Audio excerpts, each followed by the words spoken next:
So thank you all for joining. So I'm Ellen and I'm with Habit Aware, Director of Awareness, and I'm joined by Mari, who is also with Habit Aware, and you might have met her through some of our social media. And throughout this week, we're doing a course of a series of webinars talking about how to train specifically for either hair pulling on the scalp or eyelashes, eyebrows, and tonight is nail biting. And while Keen is very similar in training for all of the areas, there are some differences. So I'm super excited that you guys are all here tonight, and we are recording this and we will be sharing it out. So if anyone doesn't want to be on camera or doesn't want to have their voice on, that's totally 100% great. And I also like to start the meetings, since we're all rush all day, with just a real quick deep breath. So if you guys want to join me, I know I could really use one. I'm going to close my eyes and take a long deep breath. I think I'm going to do one more.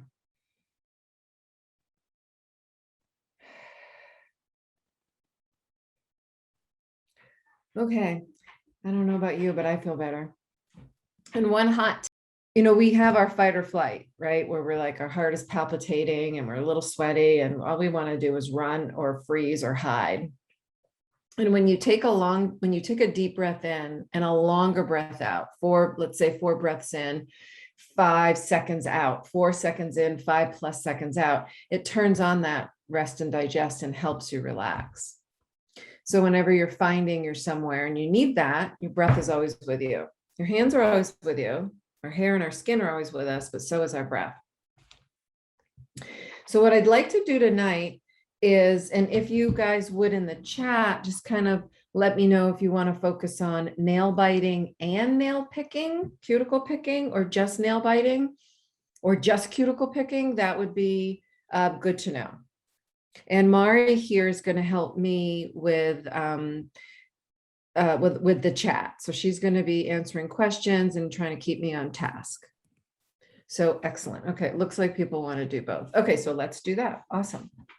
And my friend here, if anyone else out there is also, might have hair pulling or skin picking or nail biting, it all kind of goes together. Okay, so I want to start off just a little bit about me, because it kind of goes into training the Keen bracelet. So I have the sister disorder trichotillomania, which is hair pulling on the scalp. And I started when I was 10, which was like, 45 years ago, almost 46. And I thought I would never, ever, ever be able to take control. And I found the Keen bracelets back in May of 2017. Let me let some more people in. 1 second, guys. There we go. So I was, pulled my hair for over 4 decades, and I never thought I'd be able to stop. And I found the Keen bracelets, and I was so excited. I bought 2. I trained up 4 danger zones. I didn't really follow the directions. And it was a fail for me, because I got vibrations all the time when I didn't want them and not when I wanted them. Luckily, I hopped on a training call and I learned how to train them properly. And once I did, they started to work. And by work, I mean, they started to vibrate when I wanted them to and not when I didn't want them to. It worked so well that I reached out to the company and said, oh my gosh, I've got to help others the way you guys have helped me. And that was over 4 years ago. So one of the things that's so important about the bracelet to get success, there's 2 things. The first one is to have it trained properly.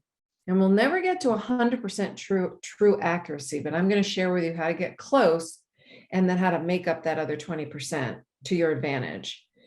And then the second thing is mindset, which we'll talk about at the end.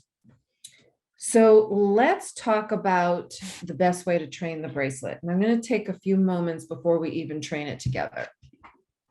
So here's how the bracelet works. So inside, there are a bunch of sensors, and they're sensing 3 things when we train the bracelet. Sensing where this forearm is and the gravity below. And I'm going to start out with my behavior. So this is mine. This is my scanning motion of what I do before I pull. which I'll explain in a moment why that's different than nail biting. So what Keen is sensing is my arm movement, where my arm positioning, where is it? It's sensing my wrist, the movement of my wrist and the speed. Now, if I was lying down, that's a whole different angle. If I was reclining back, it's a different angle. So you want to train the bracelet in the place where you most likely are biting or picking. I train mine in the car. So that's really the first thing. The second thing is we always want to start with just one bracelet. So if you have two out there, just start with one, and you want to just train one area. Now, so with nail biting, so we start, right? I used to bite my nails, and then I started pulling and biting my hair. So maybe we start this way. So you could see, okay, here's my arm, here's the wrist, here's what I'm doing. Then I might like go like this, and I go like this, and I go like this. Does this look familiar? Like we all do this when we're nail biting. That's too much activity for the bracelet in order to train it. So we want it to vibrate when you're beginning to bite your nails. Now, one of the differences between hair pulling and skin picking is we tend to scan. So we don't just come up and pull. We tend to scan for the one we want. And the bracelet does have about a 3-second delay, meaning it's sensing for the positioning, the wrist motion, and the wrist speed. It was created initially for eyebrow pulling, but it does, it's not going to go off immediately. It's going to go off probably in about 2 or 3 seconds once you start to do the movement. And that's what we want. So if we start nail biting like this, we want it to vibrate here. So before we turn, we get that cue, we get that vibration. You want to kind of understand what's your behavior. So you might want to, for a day or two, without judgment and with curiosity, just notice my hand is up. What am I doing? What's my wrist doing? What's my body doing? Maybe have a mirror and just kind of notice and just pick one position. Like, all right. So, and what I want you to do on your own, if you haven't already, is do go through these top courses here. It takes you less than 10 minutes. And it is a good way to get motivated for taking care of your BFRB. When we're training, you're going to tap connect and record. This is what I talked about with the repetitive movement, the wrist angle, and the wrist speed. You're going to tap to train the bracelet. You're going to assign the hand. Most nail biters I find bite both hands. And if that's the case with you, and you have one bracelet, I want you to start with your non-dominant hand, unless you're super sure it's your dominant hand that you start with. You can always change it. So choose behavior, nail biting, select danger zone. These danger zones are similar to the ones for the other behaviors. So you could choose other or mouth and chin, and it doesn't really matter. You could choose hair left, it'll still work. We talked about getting into your position. So you're going to get into, you're seated in the car, at the desk, in bed, on the sofa, wherever you typically are doing the biting. You're going to watch Mari's awesome video on your own. And you're going to tap start, and then you're going to get into position. I'm going to train just my thumb. So I tap, I'm ready, and it gives you 10 seconds to start practicing. And you're just going to do that same rhythmic motion back and forth, which is strange because normally you would have already moved and gone to another finger. Now it's recording. So it's noticing my wrist, speed and motion, and it's also sensing my wrist angle. So now I have my recording. So let's check it. I'm going to tap start. I'm going to do my behavior, and I just got my vibration. Now the fun begins. So we're going to go to adjusting Keen2, and we're going to talk for a moment before we get there. So I'm going to pop open the area, and please do ask questions. We're a small group. You're welcome to do them through the chat or to ask them.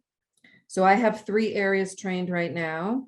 For you guys, that's a no-no. You're just going to train one to start. Here's the nail biting. So it says nail biting, mouth, chin, unnamed. I would name that where you did the behavior, or maybe you name it thumb. so that you know what it is. Detection is on, which is important, and I'll explain when you'll turn it off. And then we have our vibration settings. You can change the intensity or the duration here. But motion sensitivity and zone range is how we adjust for false alarms. So let me explain false alarms first. We're never going to get 100% true alarms when we're up here, but we can get pretty close, and we'll never get false alarms. We'll never not get false alarms. So we aim for 80.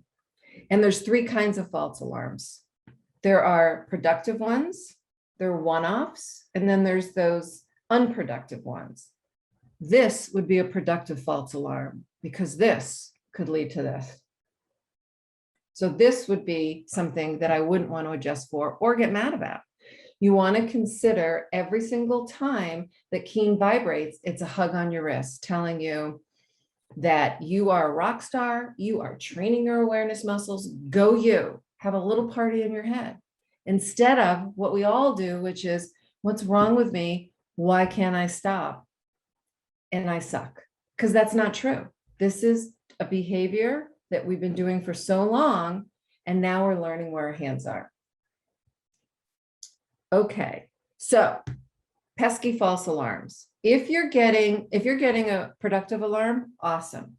If you get a one-off, you're reaching and you get a false alarm, that's okay. It's when you get what I call the heartbeat, where every time you're doing something else, you're getting a false alarm, like drinking. If you take a sip and you get one, that's okay. But if every time you take a sip or every time you bring up the fork, you're getting a false alarm, you want to adjust. False alarms near the danger zone. Your danger zone is your mouth for nail biting. Any unproductive false alarms near your danger zone, you're going to adjust motion sensitivity. If you have too many, and it's 8 out of 15, 8 is the average. If you have too many false alarms, then what you're going to do is bring it down just 1 to test. Test the behavior. Did I get my vibration? Yep. Did I get it here? No. And if it's no, keep going. If you move on. If you still are getting false alarms, go down lower until the false alarm is reduced or goes away.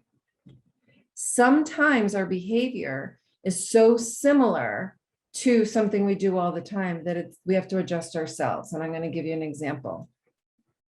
I showed you that this is my behavior. So you could see my wrist and my forearm. When I'm on the phone, doesn't matter how low I go, I get false alarms. So here's how I adjust. I just do this. If I do this, my false alarm goes away because I change the angle. Or I do this.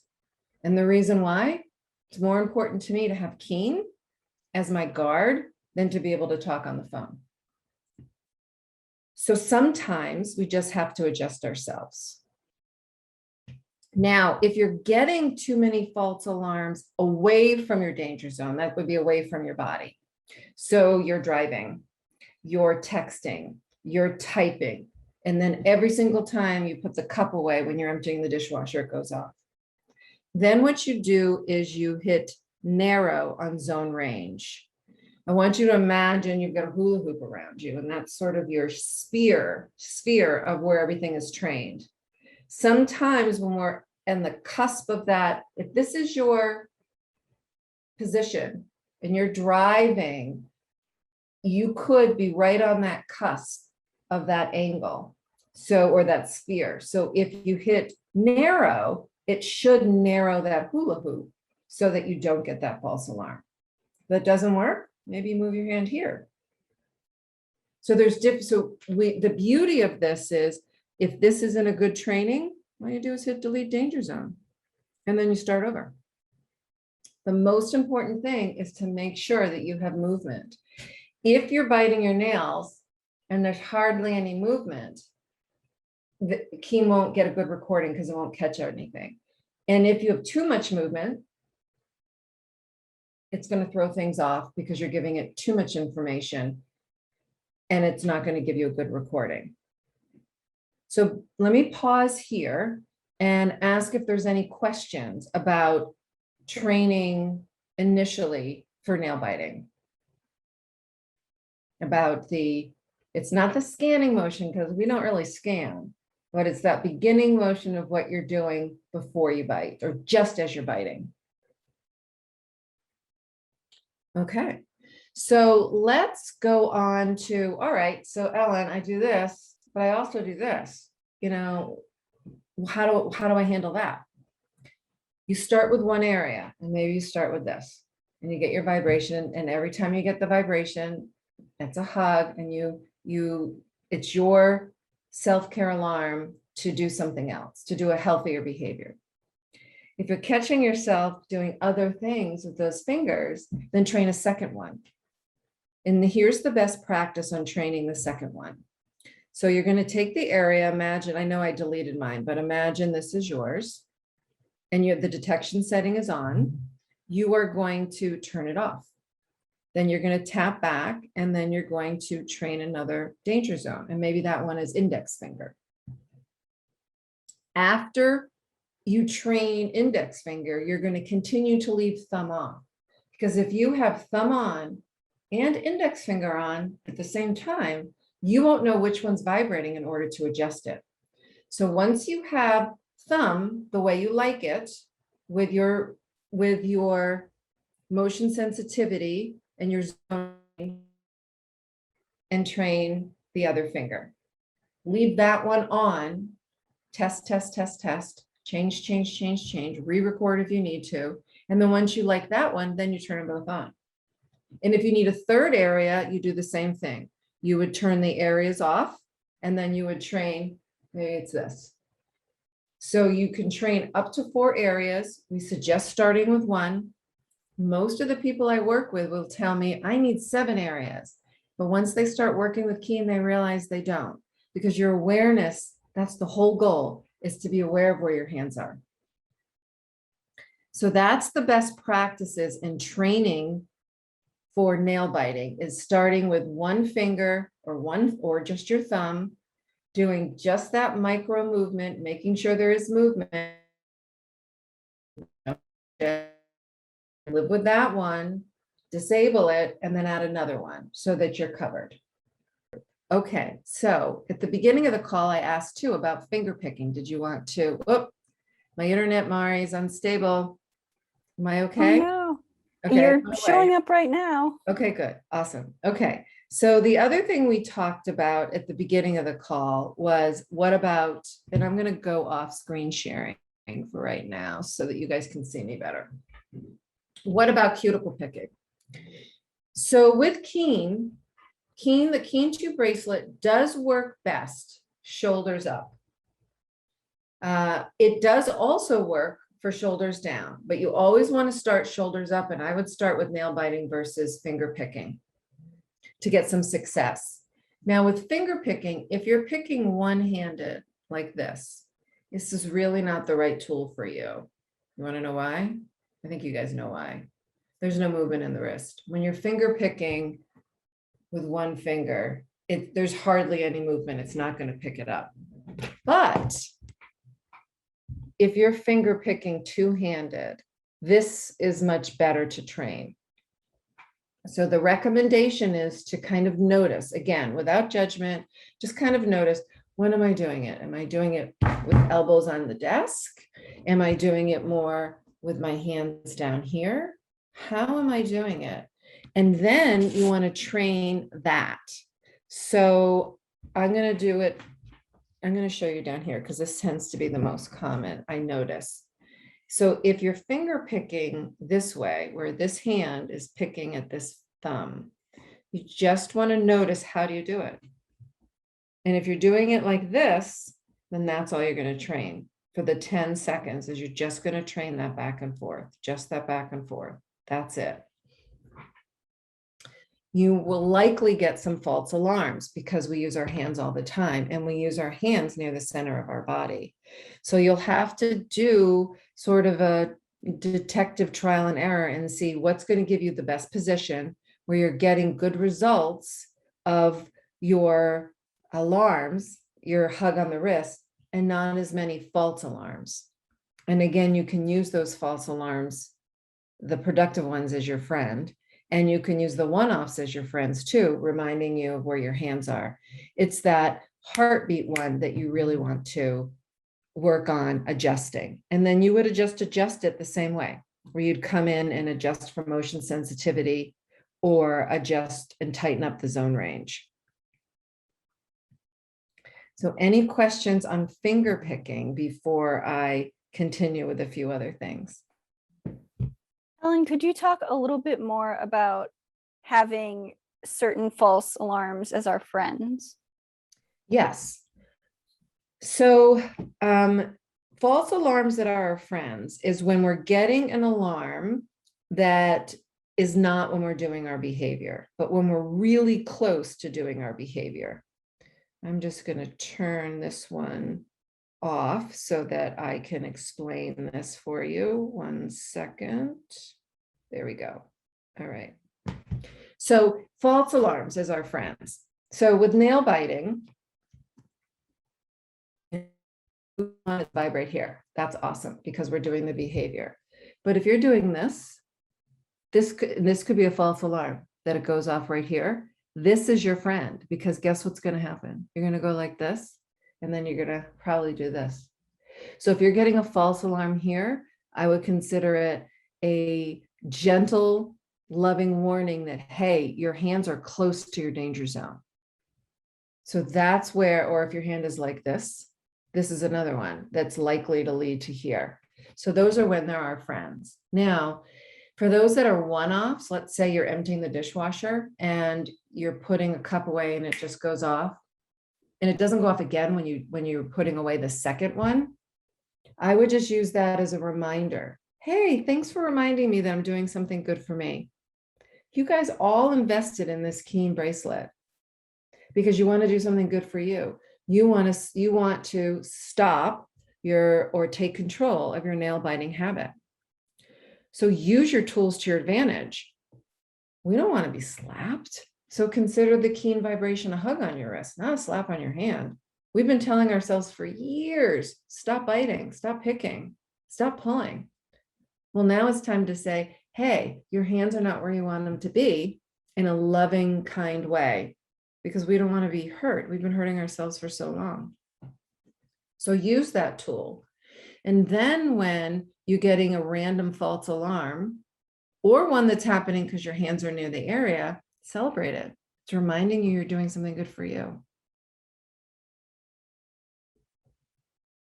Mari, any other questions that have come up? Because we are close to time. There aren't any in the chat, but if anyone has any, feel free to send over chat or just speak up. Yeah, what you're welcome to come off mute and just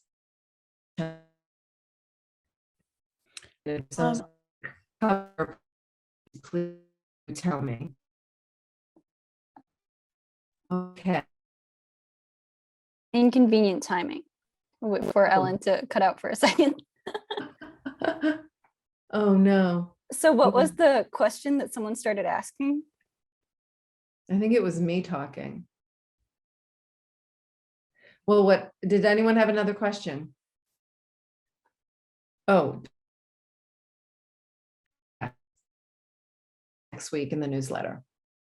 We're recording all of them. And you might want to listen to all of them because the way you train Keen too, no matter what your behavior is the the You train that micro movement. You train the micro movement, the micro movement, the micro movement, the movement. Just one, just that. You just train that. And then what you do, do we get more accurate when we don't push the button? That's a great question. So here's what the button is for. Keen does not learn. Keen is just sensing these three things. If you get a false alarm and you want to erase the data point, that's what the button is for. So if you're doing this and you get a false alarm, all you do is press the button and it'll erase the data point. If you're not getting accurate training, delete it and retrain it and do it in front of a mirror. And if you're really having trouble, reach out to me. I'd be delighted to help you. So I do want to leave you with a couple of pieces of wisdom. And I know we're just at 6:30, so if you have to drop off, but I'll only be 40 seconds. This is a tool, and it's a wonderful tool, but you have to use it properly. So you have to get it trained properly. And then you have to have a mindset that it's a hug on your wrist, sharing with you, or whatever brings you joy, sharing with you that your hands are not where you want them to be. And just allow that vibration to allow you to go from autopilot to Ellen is the pilot. Oh my gosh, I'm the pilot now. What do I want to do with my hands? And then with love and kindness and curiosity, what can you do? What can you can play with? Can you put hand cream on? Can you file your nails? Can you put gloves on? Can you get a manicure? You want to focus on things that are good for you. Can you drink water? And a lot of times we do these behaviors because they're self-soothing. We'd rather bite our nails. We don't even know we're doing it instead of doing hard things. But you guys can do hard things, and you can pause and notice what's going on. You'll start to notice trends. And I'll talk about mine when I'm doing hard work, in transition, making decisions in my closet. Do I put the white shirt on or the black shirt? My hand goes like this. When we're bored, when we're unactive, when we're overactive, it's our brain's way of saying, guess what? I need to self-soothe. I'm going to do it this way. And then things start to bother us and we have to get that one. So focus on what can I do for me?